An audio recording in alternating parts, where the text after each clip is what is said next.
Good morning बच्चों। आज का हमारा टॉपिक है 1.5 मृदा में पोषकों की पुनः पूर्ति किस प्रकार होती है। ये हमारा 7वीं कक्षा का अध्याय 1 है, जिसमें हम पढ़ रहे हैं पादपों में पोषण। और पादपों में पोषण होता है स्वपोषण, जिसके बारे में हमने पढ़ा। प्रकाश संश्लेषण के बारे में हमने पढ़ा, हमने क्लोरोफिल के बारे में पढ़ा। और पादपों में पोषण की अन्य विधियों में हमने परजीवी पोषण पढ़ा, मृतजीवी पोषण पढ़ा, हमने कीटभक्षी पादपों के बारे में पढ़ा और सहजीवी संबंध के बारे में पढ़ा।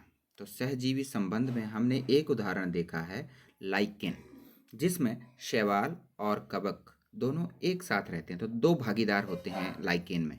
तो लाइकन एक अकेला प्राणी नहीं है, लाइकन एक समूह है दो प्राणियों का, जिसमें एक है शैवाल और एक है कवक। दोनों के क्या क्या काम है ये हमने पढ़ लिया। शैवाल भोजन प्रदान करता है, कवक आवास प्रदान करता है। आइए अब हम बात करते हैं कि मृदा में जब हम पौधों को उगाते हैं तो पौधा मृदा से जल और खनिज यानी पोषक तत्वों को ग्रहण करता है, जिससे वो भोजन बनाने में प्रयोग करता है। तो अब मृदा से जब पोषकों को वह ग्रहण करता है, जब हम खेत में फसल उगाते हैं तो खेत में बहुत ज़्यादा पौधे उगाए जाते हैं। इससे क्या होता है कि मृदा के अंदर पोषक तत्वों की कमी आ जाती है। ठीक है, तो आपने देखा होगा कि हम लोग खेतों में क्या मिलाते हैं, खाद और उर्वरक। तो क्यों मिलाते हैं? ताकि जो मृदा है उसमें जो पोषक तत्व हैं जो कम हो गए हैं उनको बढ़ाया जा सके। यहाँ क्या है, उर्वरक एवं खाद में क्या होता है, यहाँ पर नाइट्रोजन, पोटाशियम, फास्फोरस जैसे पोषक इन उर्वरक और खाद में होते हैं। ध्यान रहे, उर्वरक में ये पोषक होते हैं। ठीक है, पादपों द्वारा लगातार उपयोग किए जाने के कारण मृदा में उनकी मात्रा धीरे धीरे कम होती जाती है। इसलिए हम फिर ऐसी खाद मिलाते हैं कि मृदा के अंदर ये पोषक तत्व फिर से अपनी मात्रा को ग्रहण कर लेते हैं। तो उर्वरक डालने से मृदा के अंदर पोषकों की वृद्धि हो जाती है, पूर्ति हो जाती है। ठीक है, अब देखिए, पौधे अपना भोजन स्वयं बनाते हैं, हमने पढ़ा। उसमें कार्बोहाइड्रेट बनाते हैं वो जब प्रकाश संश्लेषण होता है। तो प्रोटीन कैसे बनाते हैं? प्रोटीन में क्या जरूरी है? नाइट्रोजन। प्रोटीन बनाने के लिए नाइट्रोजन चाहिए होती है अधिक मात्रा में।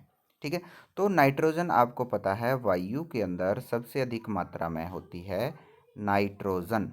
ठीक है, तो नाइट्रोजन के अलावा और क्या क्या है वायु में? दूसरे नंबर पर आती है ऑक्सीजन, ऑक्सीजन। और तीसरे नंबर पर आती है कार्बन डाइऑक्साइड, जिसकी बात अभी हमने की थी इस चैप्टर में प्रकाश संश्लेषण में। ठीक है, तो ये तीन गैसें मुख्य रूप से हैं। नाइट्रोजन सबसे अधिक मात्रा में है, लगभग 78% है। ठीक है, अब देखिए, नाइट्रोजन को कोई भी जीव डायरेक्टली यूज़ नहीं कर सकता। कोई भी जीव, ना पौधे, ना हम, ना दूसरे जीव। लेकिन एक जीवाणु है जो इस नाइट्रोजन को, वायुमंडल की इस नाइट्रोजन का स्थिरीकरण कर देता है और वायुमंडलीय नाइट्रोजन को विलय पदार्थों में परिवर्तित करके उसे मृदा में पहुंचा देता है। तो ये राइजोबियम इम्पॉर्टेंट हो गया है यहाँ पे, इसके बारे में पढ़ना जरूरी है। ठीक है, तो राइजोबियम है क्या? एक जीवाणु है, बैक्टीरिया है। और ये जीवाणु मुख्यतः देखिए फलीदार पौधों की जड़ों में रहते हैं। कहाँ रहते हैं? फलीदार पौधों की जड़ों में। फलीदार पौधे क्या होते हैं? जैसे चना हो गया, मटर हो गया, मूंग हो गया, ये होते हैं फलीदार पौधे। और इनकी जड़ों को जब आप कभी देखेंगे, इन पौधों की जड़ों को, तो इनकी पौधे की जड़ों में आप छोटे छोटे नोड्स देखेंगे, ऐसे ऐसे। तो उन नोड्स में ये जीवाणु, ये बैक्टीरिया रहते हैं और नाइट्रोजन को बदल देते हैं उपयोगी पदार्थों में और मृदा में पहुंचा देते हैं, और वहाँ से जड़ों द्वारा ये पौधे के अंदर चली जाती है नाइट्रोजन, और पौधे के अंदर प्रोटीन बन जाती है। तो देखिए, ये राइजोबियम अब रह रहा है इस फलीदार पौधे के साथ। जितने भी ये फलीदार पौधे हैं इन सब में होता है। तो ये पौधे को प्रदान कर रहा है नाइट्रोजन, जो कि पौधे को चाहिए, और पौधे से पोषण ले रहा है, पौधे से भोजन ले रहा है राइजोबियम बैक्टीरिया। इस प्रकार के संबंध को हमने क्या नाम दिया था? सहजीवी संबंध। एक उदाहरण सहजीवी संबंध का हमने लाइकेन पढ़ा, और दूसरा सहजीवी संबंध का उदाहरण राइजोबियम बैक्टीरिया का फलीदार पौधों के साथ। ठीक है, तो ये याद रखना अब आपने। राइजोबियम क्या है? एक जीवाणु है जो वायुमंडलीय नाइट्रोजन को विलेय पदार्थों में बदल देता है और ये फलीदार पौधों की जड़ों में रहता है। ये याद रखना है, नाम इसका याद रखना है, और यह एक सहजीवी संबंध है, ये याद रखना है आप लोगों ने, और अच्छे से याद करना है इसको। अब फलीदार पौधों को उगाने का एक और फायदा किसानों को मिलता है। हम खेत में जब फलीदार पौधे उगाते हैं तो कुछ नाइट्रोजन की मात्रा, बल्कि बहुत अधिक नाइट्रोजन की मात्रा ज़मीन में आ जाती है, जिससे कि अगली फसल जब उगाते हैं तो किसानों को अलग से नाइट्रोजनी उर्वरक डालने की आवश्यकता नहीं रह जाती। ठीक है, ये जो नाइट्रोजनी उर्वरक है ये अलग से उन्हें फिर डालने की ज़रूरत नहीं होती, क्योंकि फलीदार पौधों की वजह से वो पहले से ही ज़मीन में नाइट्रोजन की मात्रा बढ़ चुकी है। ठीक है, तो अगली फसल के लिए उन्हें उर्वरकों की आवश्यकता नहीं रह जाती। ये भी एक फ़ायदा होता है। तभी तो किसान क्या करते हैं, फसल उगाने के बाद या तो ज़मीन को खाली छोड़ देते हैं ताकि उसमें पोषक तत्वों की मात्रा बढ़ जाए, या वो क्या करते हैं, एक फसल उगाने के बाद फलीदार पौधे उगा लेते हैं। तो फलीदार पौधे उगाने का फ़ायदा होता है कि मृदा में पोषकों की वृद्धि हो जाती है, नाइट्रोजन की वृद्धि हो जाती है। ठीक है, तो ये आपने ध्यान रखना है, ये अच्छे से याद करना है। उसके बाद इस अध्याय में अब क्या पढ़ा हमने कि अधिकतर पादप कैसे हैं, स्वपोषी। कुछ जो हैं वो दूसरी प्रणाली जैसे परजीवी और मृतजीवी प्रणाली को अपनाते हैं, और कुछ जो हैं ऐसे हैं जिनमें दोनों तरह की होती हैं। जैसे अभी कीटभक्षी पादप हमने पढ़ा था, तो कीटभक्षी पादप सिर्फ कीटों को ही नहीं खाता बल्कि उसमें प्रकाश संश्लेषण भी होता है, इसलिए हम उसको आंशिक विषमपोषी कह सकते हैं। ठीक है, तो ये कुछ शब्द हमने पढ़े थे, अच्छे से इनको आपने समझना है, याद करना है, और ये भी याद रखना है कि केवल पौधे हैं जो अपना भोजन स्वयं बना सकते हैं। बाकी सभी जीवों को भोजन के लिए दूसरे पौधों पर या दूसरे जीवों पर निर्भर रहना पड़ता है, अन्य प्राणियों पर या पादपों पर निर्भर रहना पड़ता है। हम लोग अपने अंदर भोजन नहीं बना सकते, दूसरे जीव भोजन नहीं बना सकते, सिर्फ पौधे बना सकते हैं क्लोरोफिल की वजह से। और हम लोगों को भोजन के लिए पौधों पर निर्भर रहना पड़ता है या दूसरे प्राणियों पर, जैसे हम दूध लेते हैं दूसरे जानवरों से, या मांस खाते हैं, मछली खाते हैं, अंडा खाते हैं, तो इस भोजन के लिए हम पौधों पर निर्भर हैं या दूसरे जीवों पर निर्भर रहते हैं। ठीक है, तो यहाँ तक आपने अच्छे से समझना है। उसके बाद हमारे पास कठिन शब्द हैं, प्रमुख शब्द जो यहाँ पर यूज़ किए उनके बारे में समझ लेते हैं। देखो, ये प्रमुख शब्द हमने पढ़े। स्वपोषी का मतलब होता है जो अपना पोषण स्वयं करते हैं। कैसे? अपने अंदर ही भोजन का निर्माण कर लेते हैं जल और कार्बन डाइऑक्साइड के द्वारा। ठीक है, उन्हें कहते हैं स्वपोषी, उन्हें बाहर से भोजन लेने की आवश्यकता नहीं होती। ये पौधे हैं। क्लोरोफिल, हरा वर्णक, जो कि सूर्य के प्रकाश का संग्रहण करता है पत्तियों में। विषमपोषी, जिनको भोजन लेना पड़ता है बाहर से, भोजन के लिए वो पौधों पर या दूसरे जीवों पर निर्भर करते हैं, उन्हें विषमपोषी कहते हैं। ठीक है, स्वपोषी क्या था?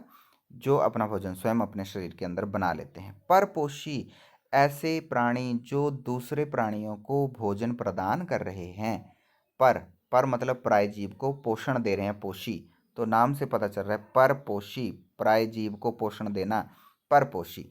अमरबेल जिस पौधे पर रह रही है वो पौधा परपोषी कहलाएगा, और अमरबेल परजीवी, क्योंकि वो प्रायजीव से भोजन ग्रहण कर रही है।